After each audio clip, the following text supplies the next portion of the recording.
Hello viewers, welcome back to my channel. আজি মই চাউলৰ গুড়াৰ এটা লাডু ৰেচিপি দি আছো।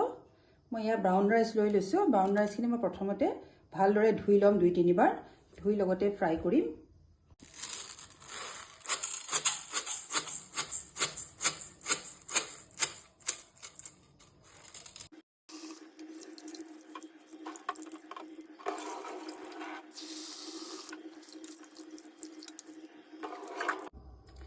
মোৰ 3 বাৰ ভালদৰে ধোৱা হৈ গল। এতিয়া পানীটো টুকি লৈ পেলে মই ফ্ৰাই কৰি লম শুকানে। এইখিনি মোৰ ধুনিয়াকে ভাজা হৈ গল। মই এতিয়া কি ঠাণ্ডা হলে মিক্সিত মাৰি লম।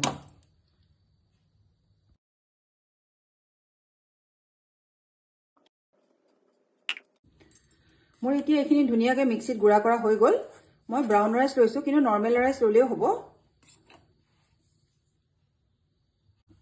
এতিয়া কেৰাহী এখন পাতি লৈছো। মই ইয়াতে নাৰিকল অলপ ৰুকি লৈছিলো। এইখিনি দি দিম।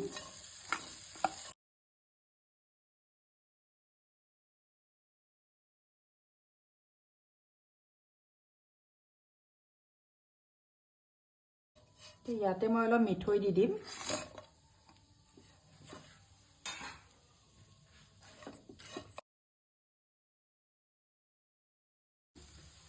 ইলাইচি অলপ দি দিছো। এচিকুটমান নিমখ দি দিছো।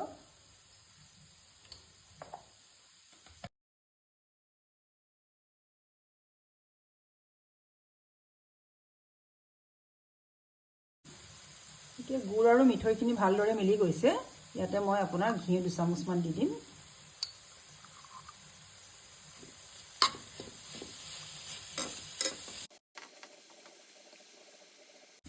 এতিয়া মই ইয়াতে চাউলৰ গুড়াখিনি অলপ অলপ মিলাই যাম।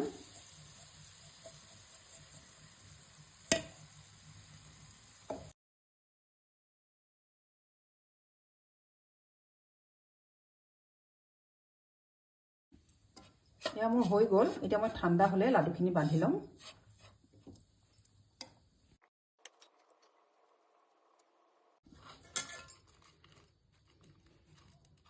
প্ৰায় লাডু বন্ধা হৈ গৈছে। বনাবলৈ একেবাৰে সহজ, খাবলৈ কিন্তু যথেষ্ট ভাল হয়। চাউল যিকোনো ল'ব পাৰে, ব্ৰাউন ৰাইস ল'ব পাৰে বা আৰৈ চাউল, জহা চাউলো ল'ব পাৰে। জহা চাউলৰ লাডুটো বেছি ভাল লাগে।